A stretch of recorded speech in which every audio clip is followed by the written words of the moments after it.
Milyon-milyong halaga ng paputok at tone-toneladang kontrabandong sibuyas ang nasabat ng Bureau of Customs sa Maynila.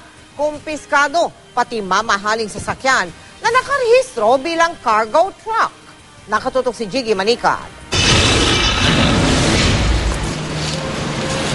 Sa tatlong magkakaiwalay na pagkakataon, tatlong klase ng kontrabando sinubukang palusutin ng mga smuggler sa Manila International Container Port.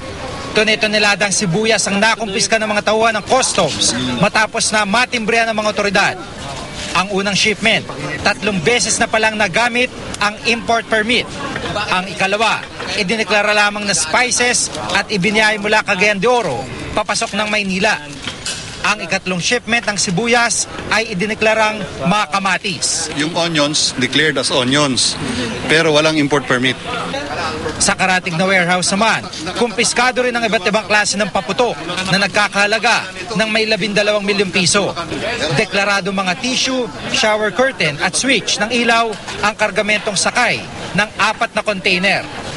Pinakauling Mercedes-Benz S500 na ito mula Davao. Nasa mahigit 700,000 piso lamang ang declared value nito at ang rehistro at plakang gamit nito ay hindi para sa kotse kundi sa isang cargo truck. Patuloy ang investigasyon ng Bureau of Customs sa source at pagbabagsakan sana ng mga kontrabando habang ikinakasa na rin ang kaukulang kaso laban sa mga smuggler. Alam naman natin yung epekto ng murang mga ganyan sa mga merkado and lalong-lalo na sa mga farmers natin, yung mga growers.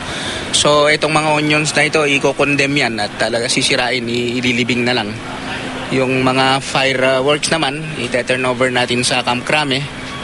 And then yung iba pa na pwedeng i-bidding after a certain process, i-bid para maging additional revenue for the government.